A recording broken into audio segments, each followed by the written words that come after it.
Aloha Hawaii, this is Pokalai Nui and you are listening to Hawaiian Potpourri on radio station KWAI 1080 on the AM dial.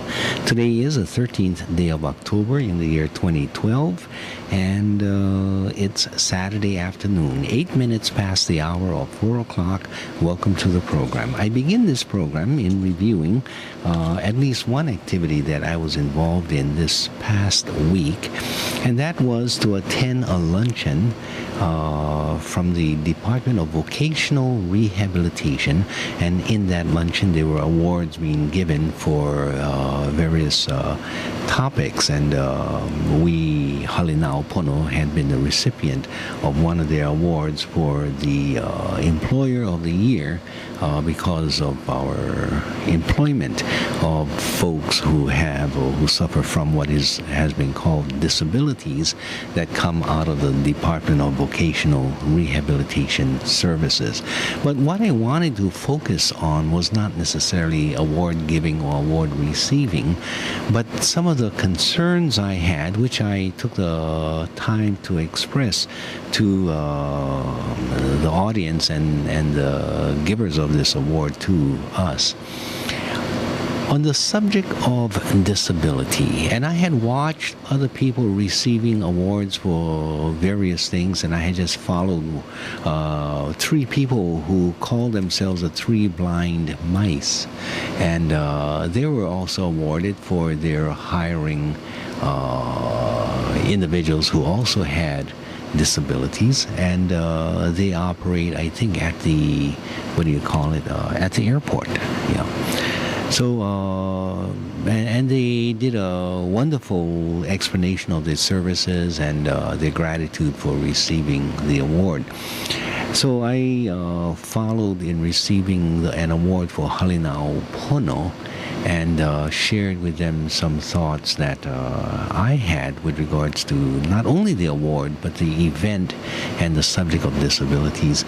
And I had explained that as I had seen so many people who were deaf, who were blind, who suffered from emotional diagnosis, who were considered very seriously mentally ill, and yet they were able to overcome those challenges, and they were able to make successes out of their situations, and so they were able to retain employment or to start up businesses and things like that. And I shared with them this lesson and this instruction that I had received from Pilahi Paki. And she would tell me what you need to do is be able to distinguish between reality in fact and reality by agreement. And for me, being at that luncheon, it came home to me that as I looked at the term disability, I am forced to ask myself, what is this really? Is the term disability and the concept, or to some extent, I guess you could say, the stigma of disability, is that reality in fact, or is it merely reality by agreement? And that is that if one accepts someone else's agreement as to a condition being a disability, then it is only in your mind that you have also agreed to it.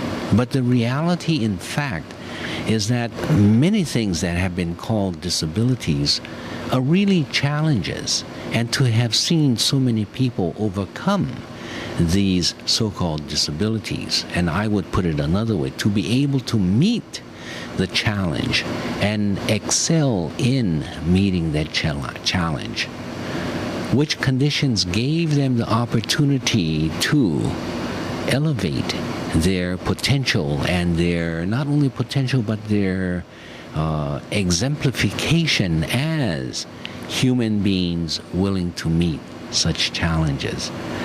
This really violates, at least contradicts, my concept of one who is disabled. And so, what I guess I'm trying to say is that it is not to denigrate those people who have not met their challenges.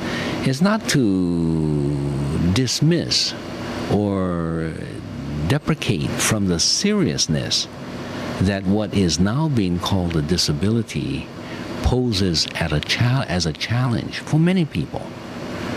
But that we ourselves need to not join in the treatment of a disability or of a condition as a disability,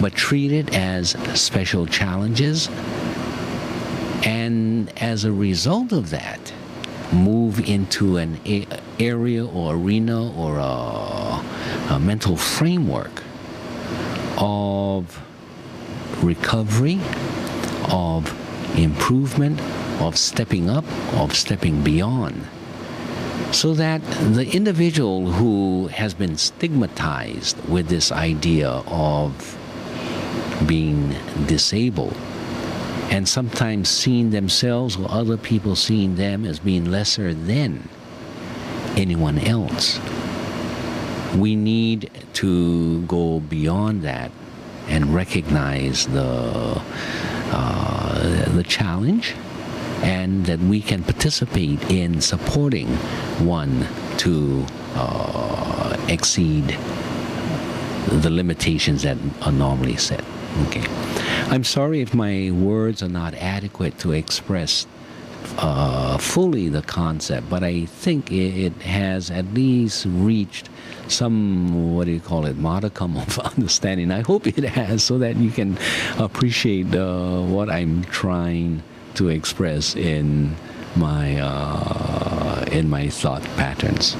Okay, so for me, the term disability perhaps should be something that gets thrown out of my lexicon, out of my dictionary, and really to take a mental switch in my own head and recognize that people are not, quote, disabled.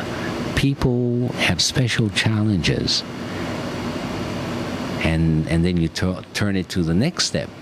And so what is our response in terms of participating in allowing everyone or assisting everyone to overcome their challenges? And of course, I think the first rule is self-determination. If the individual does not want your assistance, then lay off. But don't be too afraid to offer. And at times, it will be gladly accepted. And that's always one of those questions, do I offer to help? Or do I offer to be polite and all that kinds of stuff? I remember in the women's liberation movement, and I'm sure this has caught the ear of one of our listeners out there.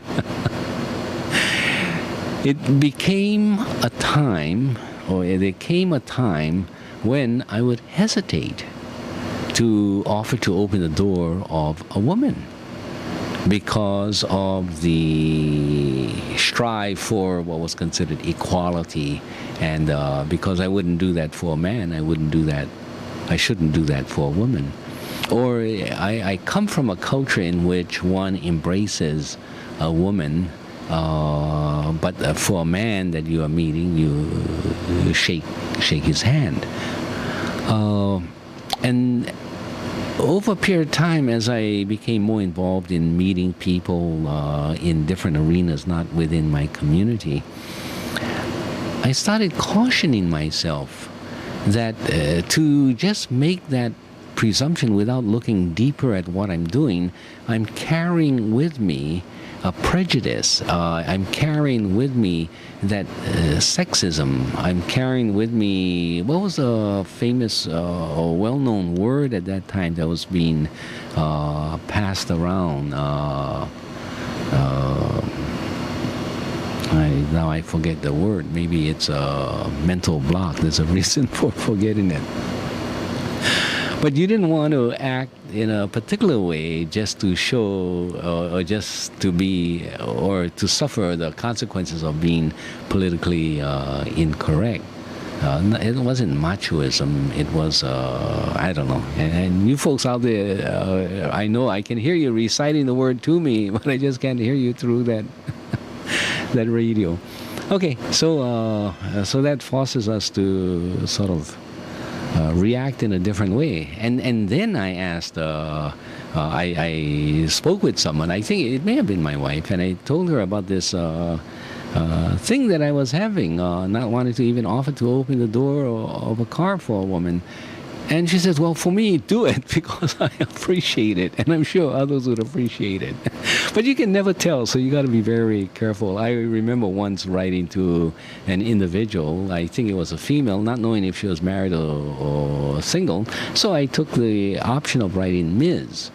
And it took her many weeks to respond back. And when she responded, she said it was intentional not to respond very quickly because I wanted to essentially punish you for using that sexist term with me. I am a Mrs. and you should not make that mistake again.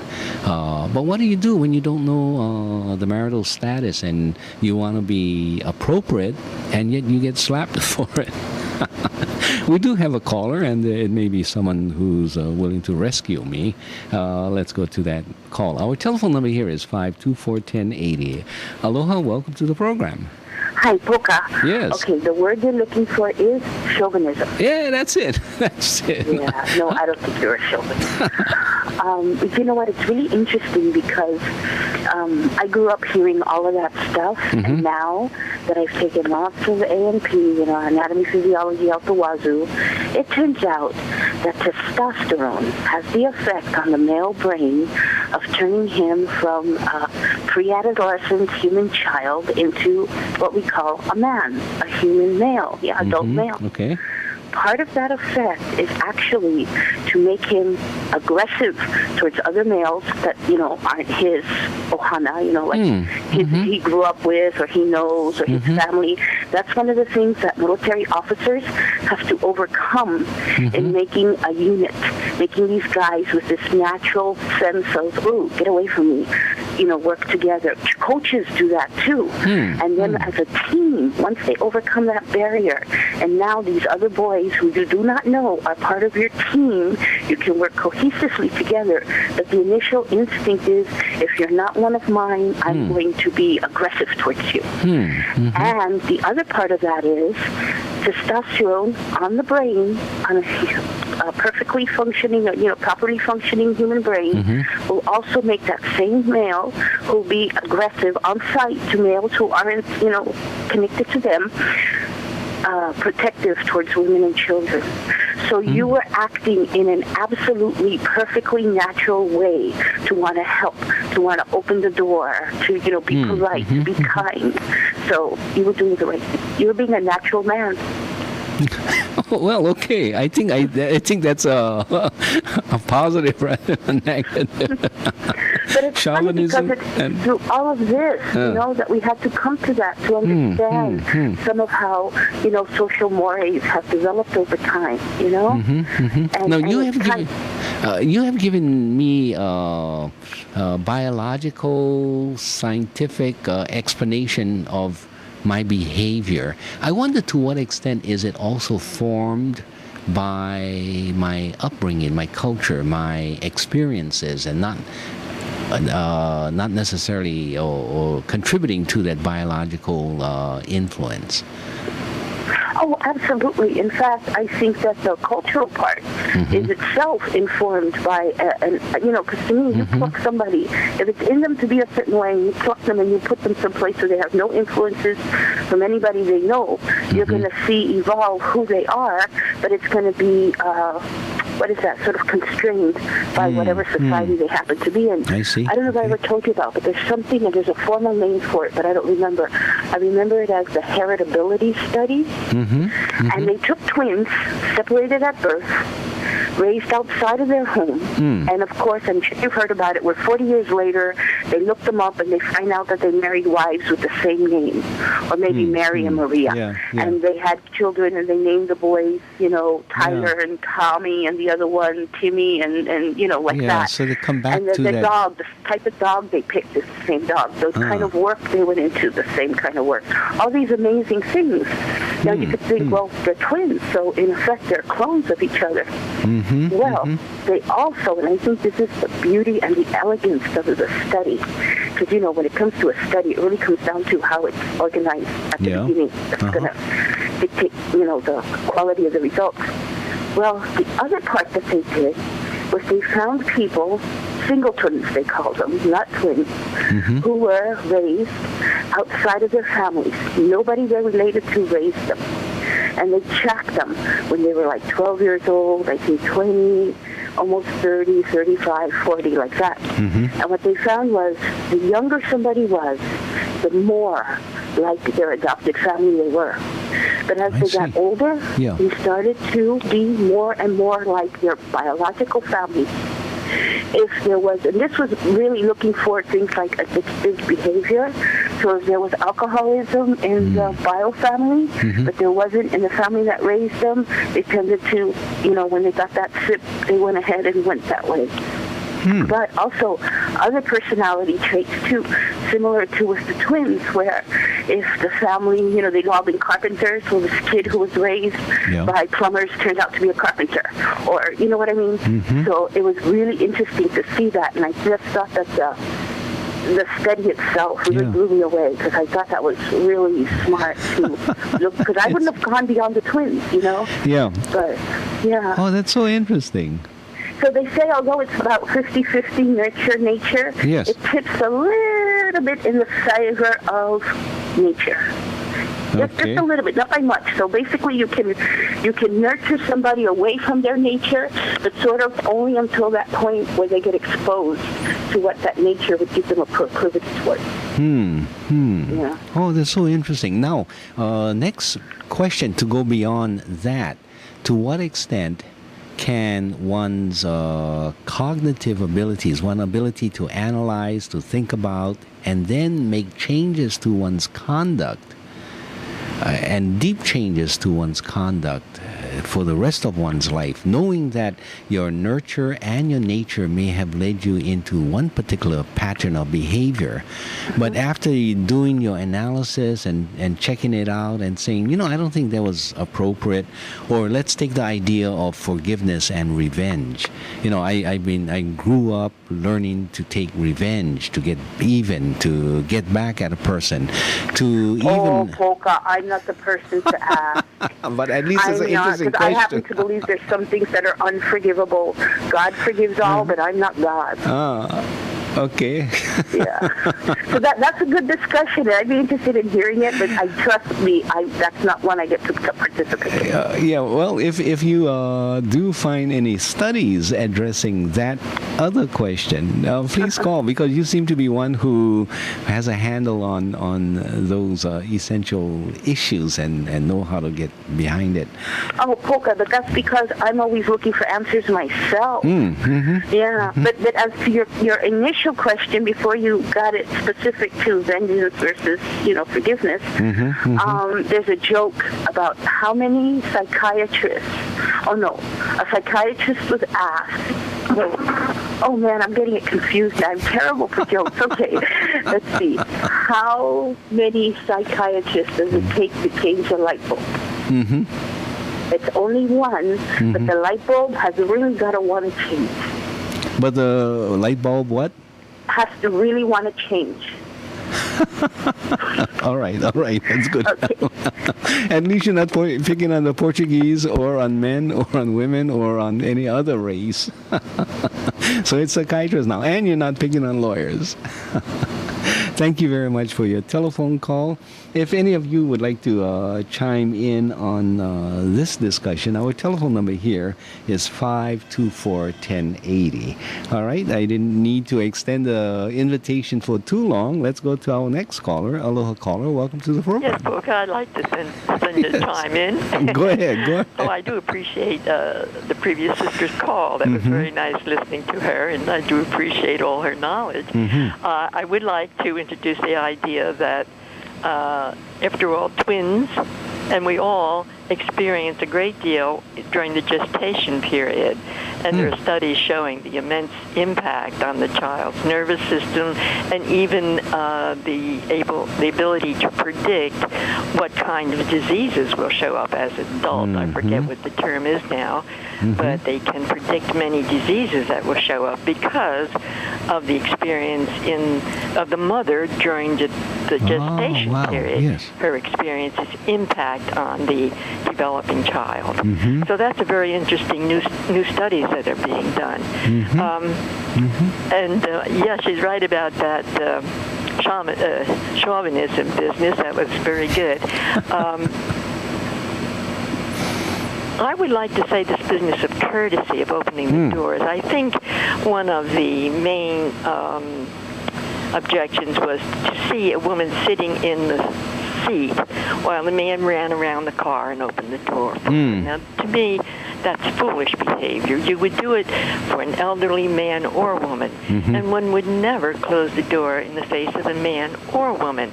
So to me, it's just ordinary decency and courtesy that we show each other. So I think it can be handled very easily that way. And by the way, I come from a culture that only shook hands. We never embraced. That was, and still is, very difficult for me to handle. Shake hands very easily, man or woman, but not embrace. That's very difficult for me to handle. And as far as language, I grew up in a very mixed culture. We were a small town, and there were many Afro-Americans mixed in with us, but at that time we called them colored people. They called us white people. And we played together, we went to school together, and we lived next door to each other, and we brought cakes to each other during funerals and all that sort of thing. So to come out into a world where people were treated so terribly was a real shock to me. And I'm very glad that I went into a profession which everyone was treated equally, and no matter what their disease or anything about them presented itself. So that was a big help to me to overcome that shock. So I do appreciate your bringing up the subject very much, Polka. It, of course, you know, it interests me greatly. So thanks again. Thanks for your call. Take care. Aloha.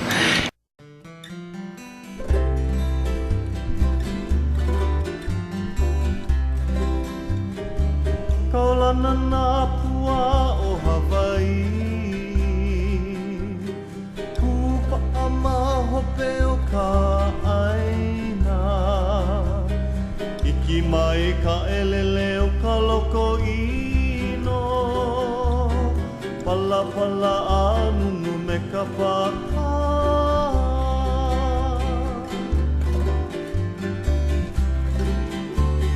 Mane mai Hawaii moku o ke ave, Koku ana honoa o Pilani, Ka ko'o mai kaua I o mano, Pa'apu me ke one o ka kuhi hewa.